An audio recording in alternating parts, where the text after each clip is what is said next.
ಶಿವಮೊಗ್ಗ ಜಿಲ್ಲಾ ರಾಷ್ಟ್ರೀಯ ಹಬ್ಬಗಳ ಆಚರಣಾ ಸಮಿತಿ ವತಿಯಿಂದ ಶಿವಮೊಗ್ಗದ ನೆಹರು ಕ್ರೀಡಾಂಗಣದಲ್ಲಿ ಆಯೋಜಿಸಲಾಗಿದ್ದ 80ನೇ ಸ್ವಾತಂತ್ರ್ಯ ದಿನಾಚರಣೆ ಕಾರ್ಯಕ್ರಮದಲ್ಲಿ ರಾಜ್ಯ ಶಾಲಾ ಶಿಕ್ಷಣ ಮತ್ತು ಸಾಕ್ಷರತಾ ಇಲಾಖೆ ಹಾಗೂ ಜಿಲ್ಲಾ ಉಸ್ತುವಾರಿ ಸಚಿವ ಎಸ್ ಮಧು ಬಂಗಾರಪ್ಪ ಅವರು ಧ್ವಜಾರೋಹಣ ಕಾರ್ಯಕ್ರಮವನ್ನು ನೆರವೇರಿಸಿದರು.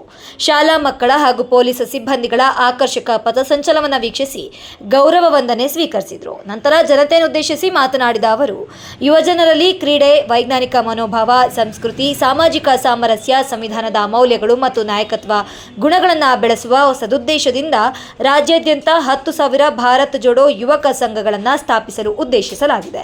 ಹೊಸದಾಗಿ 1000 KPS ಶಾಲೆಗಳನ್ನು ಆರಂಭಿಸಲು ಸರ್ಕಾರ ಬದ್ಧವಾಗಿದೆ. ಈ ಯೋಜನೆಯ ಅನುಷ್ಠಾನಕ್ಕೆ ಸಂಬಂಧಿಸಿದಂತೆ ಮುಖ್ಯಮಂತ್ರಿಗಳೊಂದಿಗೆ ಶೀಘ್ರದಲ್ಲೇ ಸಮಾಲೋಚನೆ ನಡೆಸಿ ಶಿವಮೊಗ್ಗದಲ್ಲಿಯೇ ಭವ್ಯ ಸಮಾರಂಭವನ್ನು ಆಯೋಜಿಸಲಾಗುವುದು. ಅಲ್ಲದೆ ಒಂದೇ ಸಂಕೀರ್ಣದಲ್ಲಿ ಜಿಲ್ಲಾಡಳಿತ ಭವನ ನಿರ್ಮಾಣ ಕಾರ್ಯಕ್ಕೂ ಚಾಲನೆ ದೊರೆಯುವ ಆಶಯವಿದೆ ಅಂತ ಹೇಳಿದರು.